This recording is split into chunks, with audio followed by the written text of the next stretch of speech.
Hello viewers, আসসালামু আলাইকুম। কেমন আছেন আপনারা? আশা করি ভালো আছেন। আজকে সকাল সকাল ব্লগটা শুরু করলাম। আজকে আমি সকাল সকালে যে রান্না করতে চলে এসেছি, এখান থেকে ব্লগটা শুরু করলাম। সাথে থাকুন, আমাদের সারাদিন টুকটাক কী করি দেখবেন। এই যে এখানে আমি রান্নাটা করছি, ভাত বসিয়েছি, ভাত প্রায় বলক উঠে গেছে। আজকে আকাশের অবস্থা খুবই খারাপ, বৃষ্টির মতো কুয়াশা পড়ছে, আকাশটা মেঘলা মেঘলা। এখানে তরকারি হাজির নিয়ে চলে এসেছি, তরকারিগুলো কাটাকাটি করব। রান্নার শেষে আবার আপনাদের সাথে হাজির হব, সাথে থাকুন। এখানে যে গরুর জন্য যা রান্না করতেছি, ভাত রান্না হয়ে গেছে। আর এই যে এখানে হইলো মাছের তরকারি রান্না করব, মাইখের জন্য মাইখে নিয়েছি, রেখে রাখি যাও ডইলেই তরকারিটা বসাই দিই। এই যে আমার রান্নাঘরে মাছা পাতা হইব, দেখি আপনাকে ভাইয়া কি করে।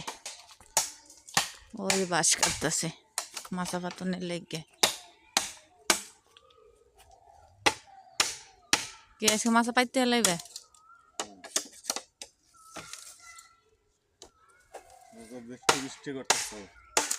বৃষ্টি আসার ভাব, এর লেগে মাছাটা পাতায় হেলাইতেছি।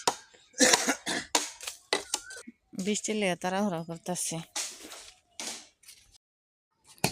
রান্না সবই হয়ে গেল গা। তুমি কি সারাদিন কাজই করবা, আজকে ভাত খাইবা না? আমার ক্ষুধা লাগছে, চলো। হ্যাঁ, আমি খাবো, তুমি খাইবা না? কি কই রে তুমি? সে নাকি ভাত খাইব না, রাগ করছে মনে হয়। ওমর, স্কুল যাইতে হবে না? আব্বা বন্ধ, এর লেগে তো খুশি, আমি না তো খুশি।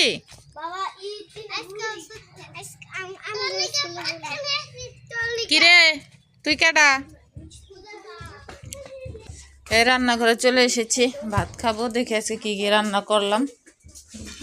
এই যে এখানে রাঁধছি সাদা ভাত, তারপরে যে এখানে রাঁধছে পাঙ্গাস মাছের বোনা,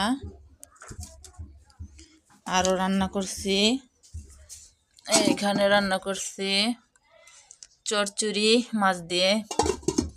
এগুলো আজকে আমাদের খানা। আর ইতিমধ্যে যে ঘরটার আমি ঝাড়ুটার দিয়ে পরিষ্কার করে ফেলেছি, এই রুমটাও পরিষ্কার করেছি, এই রুমটাও পরিষ্কার করে ফেলেছি। এখন খাওয়া দাওয়া করব। এই যে আরেকজন হাত পা ধুচ্ছে, কাজ শেষ করে এসেছে।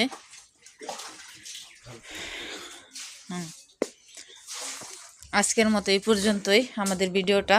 আপনাদের যদি ভালো লেগে থাকে অবশ্যই চ্যানেলটা সাবস্ক্রাইব করে পাশে থাকবেন। ধন্যবাদ সবাইকে। আল্লাহ হাফেজ।